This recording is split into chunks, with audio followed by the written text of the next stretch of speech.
제7장. 그 후에 예수께서 갈릴리에서 다니시고 유대에서 다니려 아니하심은 유대인들이 죽이려 함이로라. 유대인의 명절인 초막절이 가까운지라 그 형제들이 예수께 이르되, 당신이 행하는 일을 제자들도 보게 여기를 떠나 유대로 가소서. 스스로 나타나기를 구하면서 묻혀서 일하는 사람이 없나니 이 일을 행하려 하거든 자신을 세상에 나타내소서. 이는 그 형제들까지도 예수를 믿지 아니함이로라. 내 때는 아직 이르지 아니하였거니와 너희 때는 늘 준비되어 있느니라. 세상이 너희를 미워하지 아니하되 나를 미워하라니 이는 내가 세상의 일들을 악하다고 증언함이라. 너희는 명절에 올라가라. 내 때가 아직 차지 못하였으니 나는 이 명절에 아직 올라가지 아니하노라. 이 말씀을 하시고 갈릴리에 머물러 계시니라. 그 형제들이 명절에 올라간 후에 자기도 올라가시되 나타내지 않고 은밀히 가시니라. 명절 중에 유대인들이 예수를 찾으면서 그가 어디 있느냐?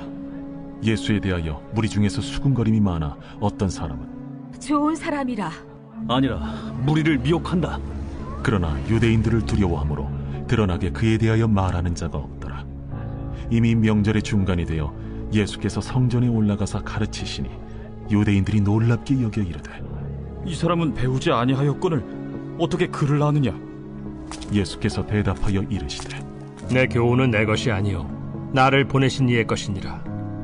사람이 하나님의 뜻을 행하려 하면 이 교훈이 하나님께로부터 왔는지 내가 스스로 말함인지 알리라. 스스로 말하는 자는 자기 영광만 구하되 보내신 이의 영광을 구하는 자는 참되니 그 속에 불의가 없느니라. 모세가 너희에게 율법을 주지 아니하였느냐? 너희 중에 율법을 지키는 자가 없도다. 너희가 어찌하여 나를 죽이려 하느냐? 당신은 귀신이 들렸도다. 누가 당신을 죽이려 하나이까? 내가 한 가지 일을 행하매 너희가 다 이로 말미암아 이상히 여기는도다. 모세가 너희에게 할례를 행했으니 그러나 할례는 모세에게서 난 것이 아니오 조상들에게서 난 것이라.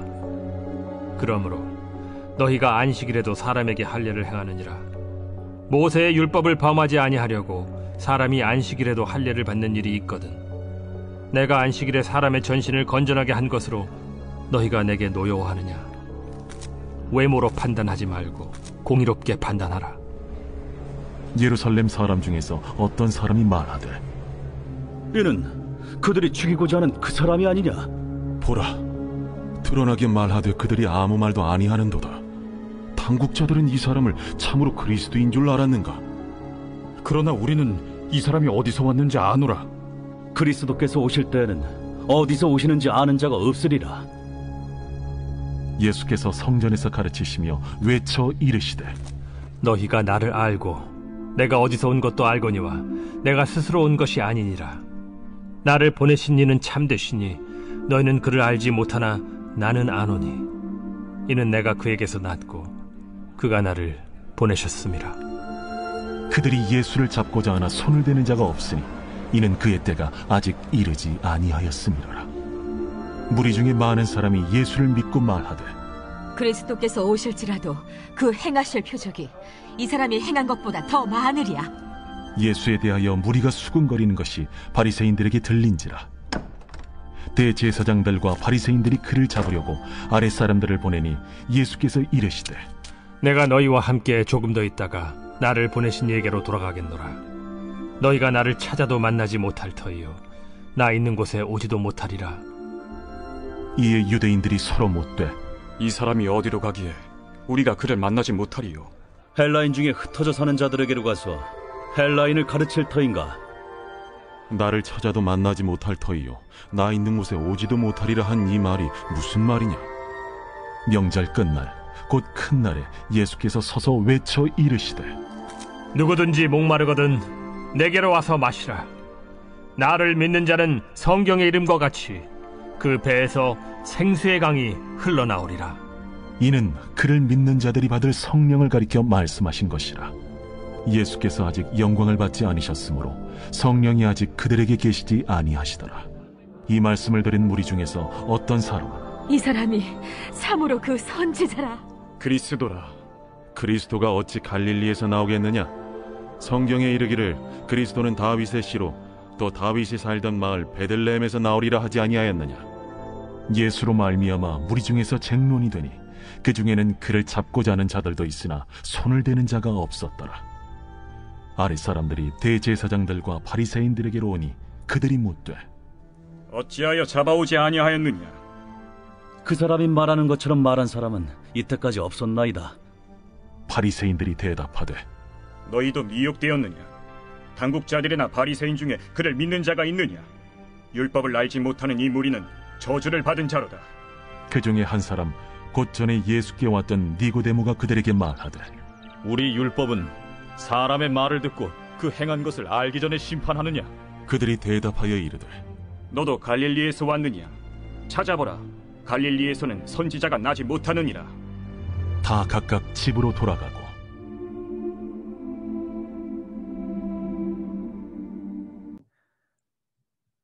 반갑습니다. 우리 오늘은 요한복음 7장에 대해서 볼 차례입니다.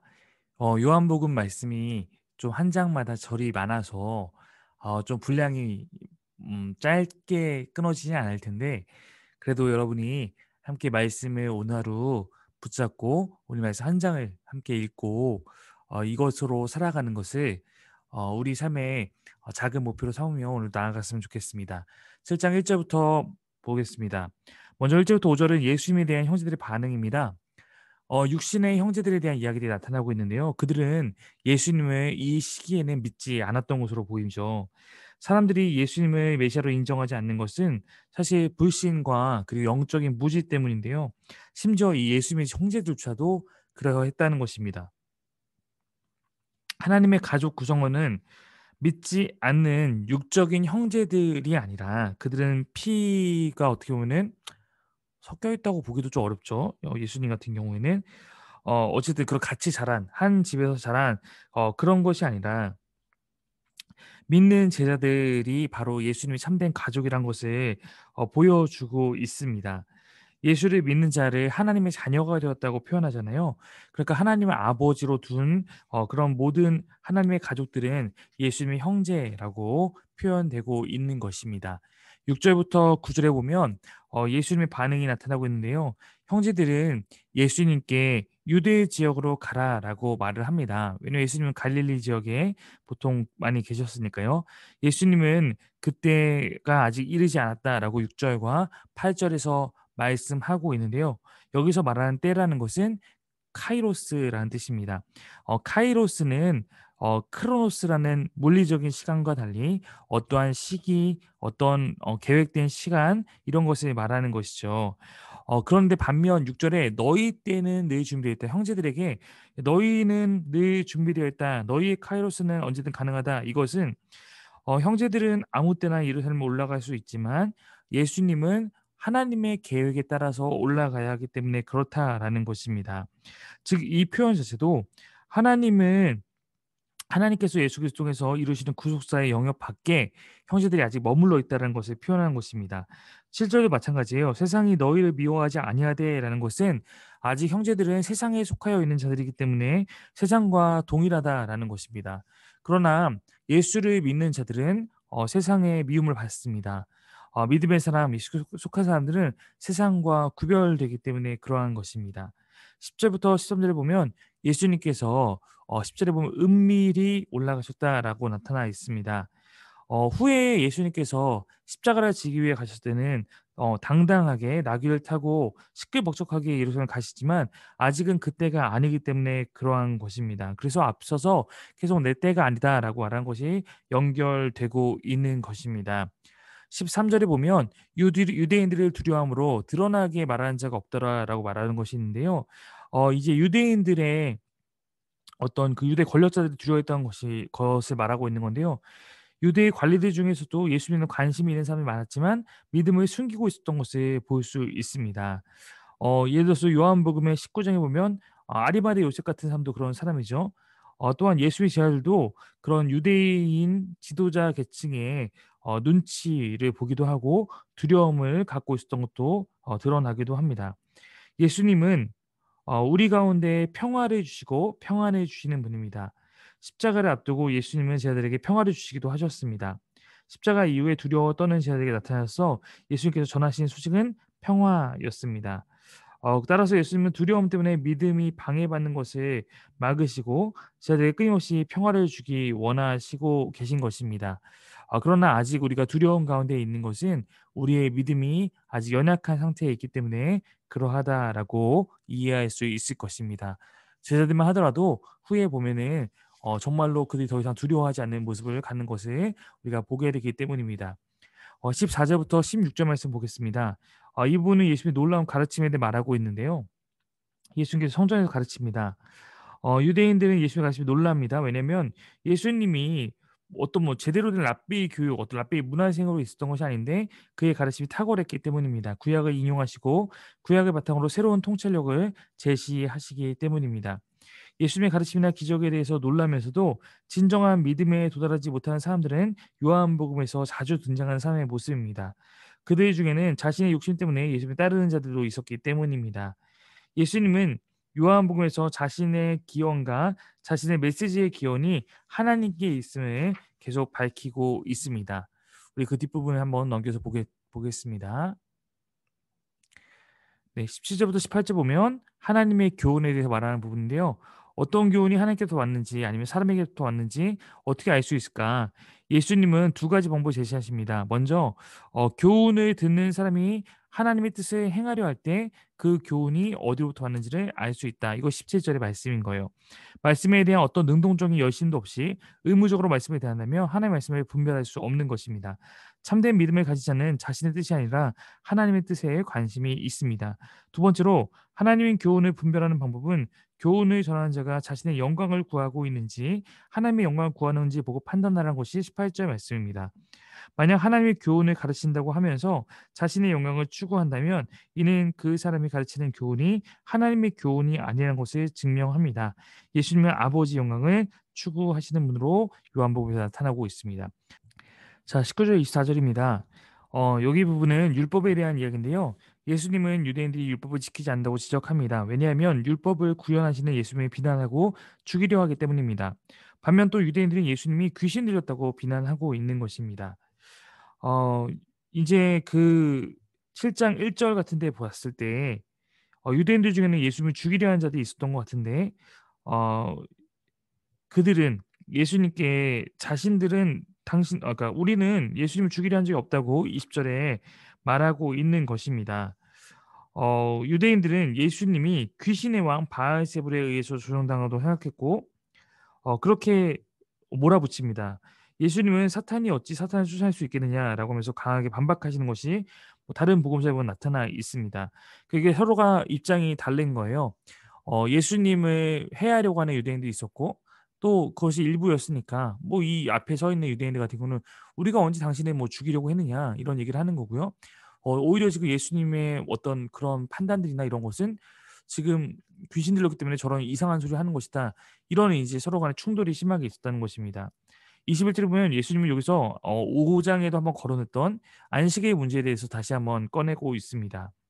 즉 이제 유대인들의 모습을 지적하는 건데요.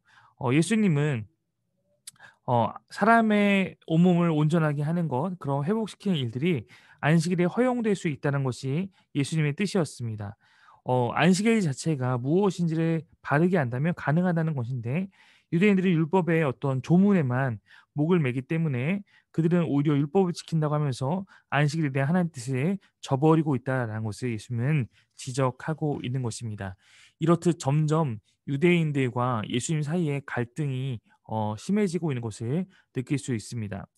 25절부터 27절은 예수님에 대한 예루살렘 사람들의 부정적인 반응입니다. 25절에 보면 예수님께서 명절에 공개적으로 예루살렘을 거니신 것으로 나타나는데 아까는 또 조심스럽게 다닌다고 하면서 이것은 무슨 뜻인가 좀 우리가 의아할 수 있을 것 같아서 설명해 보자면 아마도 예수님은 때에 따라서 필요 적절하게 자신의 사역의 완급을 조절하고 계신 것으로 볼 수 있습니다. 기본적으로 표적과 말씀을 통해서 예수님은 자신이 어떠한 분인지를 드러내는 계시적인 사역을 하십니다. 그러나 그 계시의 진정한 정점은 십자가에 있기 때문에 십자가를 중심으로 사역의 완급 조절합니다.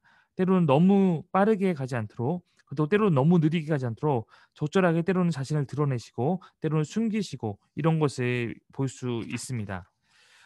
한편 예루살렘의 사람들은 그리스도가 오실 때 그 기원을 알 수 없을 것이라고 하고 있습니다. 그리고 그들은 예수님의 출신을 알고 있기 때문에 예수님은 그리스도, 메시아가 아니라고 말을 하고 있는 것입니다. 그러나 정작 그들은 예수님의 기원을 알지 못합니다. 왜냐하면 예수님은 하나님께로부터 오신 분이기 때문에 그렇습니다. 28절부터 31절 말씀 부분을 보겠습니다. 예수님에 대한 예루살렘 사람들의 긍정적인 반응을 이번에 보여주고 있는데요. 예수님이 자신을 하나님께로부터 왔다고 하자 몇몇 예루살렘 사람들은 예수님을 잡으려 하는 모습이 29절부터 30절에 나타나고 있습니다. 그러나 그 시도는 성공하지 못합니다. 그들은 예수님께 손댈 수 없었습니다. 왜냐하면 예수님의 때가 아직 이르지 아니했기 때문입니다. 예수님은 하나님께서 정하신 구속사역의 계획에 따라서 살아가고 사역하고 계십니다. 예수님의 때는 그의 죽음조차 하나님의 계획 안에 있다는 말입니다. 예수님의 고난도 하나님의 전능하신 주권 아래에 있습니다.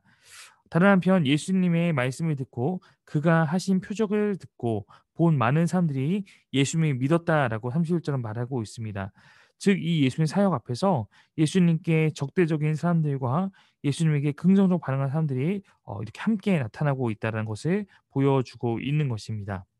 32절부터 36절은 그럼 예수님에 대한 유대 지도자들의 반응을 보여주고 있는데 대제사장들과 바리새인들이 예수님을 잡기 위해 아랫사람 보냈다고 32절에 나와 있습니다. 대제사장은 한 명인데 대제사장들로 나오는 것은 아마도 전직 대제사장들과 현 대제사장을 합해서 부르는 표현으로 이해할 수 있습니다. 이때 하나님께로부터 오신 예수님은 자신이 다시 하나님께로 간다고 33절에 보면 말씀하고 계십니다. 그러나 유대인들은 이 표현에 대한 것을 전혀 이해하지 못하고 있습니다. 35절부터 36절이 그걸 보여주고 있는데요. 그들은 예수님이 가신다고 하니까 디아스포라 유대인, 즉 흩어져 있는 예루살렘, 유대 밖에 있는 유대인들이 가서 복음을 전할 것인가 라고 묻고 있는 것입니다. 그들은 예수님의 오심 그리고 예수님의 가심에 대해서 알지 못하는 영적으로 어두움에 속한 자였음이 드러나고 있습니다. 37절 이유를 보도록 하겠습니다. 37절부터 39절은 예수님 추청입니다. 이 명절은 초막절이었는데요. 초막절 의식은 보통 7일 동안 진행됩니다. 여덟 번째 날은 특별한 날로서 안식일처럼 거룩하게 지켰던 풍습이 나와 있습니다. 구약에 보면 예레미야와 느헤미야서에 나와 있습니다. 따라서 본문이 말하는 끝날 곧 큰 날은 여덟 번째 날의 가능성이 높습니다. 초막절의 중요한 상징 중 하나는 물입니다. 성전 마당에 세워진 큰 항아리를 제사장들은 실로함에서 길어온 물로 가득 채웁니다. 이를 통해 그들은 광야에서 하나님께서 자기 조상들에게 물을 공급해 주신 것을 기억합니다. 그리고 앞으로 자신들의 삶에 물을 공급해 주실 것을 기대하는 그러한 예식이었습니다. 추수가 끝난 다음 이스라엘은 물을 공급해 주신 하나님께 감사하고 앞으로도 물을 통해 풍성한 수확을 주실 것을 기대했습니다. 이러한 초막절의 배경으로 예수께서 이제 자신이 물을 공급하겠다고 선언하신 것입니다. 이는 자신이 성령을 주겠다는 말을 말하고 있는 것입니다. 39절은 그것을 보여주고 있습니다. 예수님이 제자들에게 성령을 주겠다고 하신 약속은 예수님이 영광을 받으신 후, 즉 부활하신 이후에 가능한 것입니다. 40절부터 44절은 무리의 논쟁인데요. 사람들은 예수님의 정체성에 대해서 논쟁을 벌입니다. 어떤 이들은 예수님의 그 선지자다라고 말하고 어떤 이들은 메시아, 그리스도라고 말하기도 합니다. 그러나 또 어떤 사람들은 예수님이 갈릴리 출신이기 때문에 그리스도일 리가 없다라고 말합니다. 왜냐하면 메시아는 베들레헴에서 나야 하기 때문에 그렇습니다. 사실 예수님은 베들레헴 출신인데 이들은 갈릴리 출신으로 알고 있는 것이죠. 이로 보건대 당시 유대인들은 자신들을 구원해줄 종말론적 구원자를 기다리고 있었음을 알 수 있습니다. 예수님이 종말론적 구원자로서 복음의 메시지를 선포하지만 사람들은 정작 그것을 잘 깨닫지 못합니다. 그리고 서로가 나눠져 싸우고 있습니다. 적대적인 사람 중에는 예수님을 체포하려는 사람도 있었음에 44절에 보면 나타나 있습니다. 45절부터 52절은 유대 지도자의 논쟁에 대해서 다루고 있습니다. 대제사장과 바리새인들로부터 보냄을 받았던 사람들이 빈손으로 예루살렘에서 돌아오는 것이 45절에 나타나 있습니다. 그들은 예수님처럼 말하는 사람은 이때까지 없었다고 감탄합니다. 그들이 예수님의 말씀에 심히 놀랐다라는 것입니다. 그러나 유대 지도자들은 그들을 책망하여 율법을 모른다고 비난한 것이 49절의 내용입니다. 이런 와중에 일전에 예수님께 왔던 니고데모는 이곳에서 긍정적인 모습으로 묘사되고 있습니다. 유대 지도자들 앞에서 예수님을 공개적으로 변호합니다. 영적 어두움으로 예수님을 알지 못했던 가운데 찾아왔던 요한복음 3장의 니고데모는 이제는 예수님이라는 빛 가운데로 점점 나아가고 있는 것입니다. 니고데모는 율법을 가지고 분노하며 저주를 선포하는 산헤드린 공의회에 맞서서 율법을 가지고 예수님을 변호하고 있습니다. 대부분의 산헤드린 공의회 회원들이 예수님을 비난할 때 예수님을 변호한다는 것은 굉장한 믿음이 아닐 수 없습니다. 니고데모의 변호에도 불구하고 갈릴리 출신인 예수님은 유대 지도자들로부터 철저하게 외면당하십니다. 그러나 예수님은 초막절의 배경으로 자신이 종말론적 구원을 이루기 위해서 오신 메시아임을 드러내고 있는 것입니다. 53절 부분은 8장에 같이 이어서 함께 보도록 하겠습니다. 우리도 복음 앞에 언제나 반응은 두 가지입니다. 중간은 없을 거예요. 어떤 사람들은 예수님의 말씀을 듣고 좋은 반응으로 나아갈 수 있고 누군가는 더욱더 적대적으로 대할 수도 있습니다. 당연히 저는 여러분이 좋은 반응으로 나오는 분들이 되기를 바랍니다. 좋은 반응을 보인다는 것은 지적인 동의가 아니라고 했습니다. 오늘도 정말로 내 삶 가운데 나의 구원자가 되시는 예수 그리스도에 대한 강력한 믿음을 갖고 때로는 니고데모가 그러했던 것처럼 사람들 앞에서도 내가 그리스도를 믿는 주의 제자임을 때로는 드러내야 할 때는 용기 있게 말하고 또 그에 합당한 삶으로서 보여줄 수 있는 그런 삶을 살아가는 우리 모든 식구들에게 간절히 바랍니다. 감사합니다.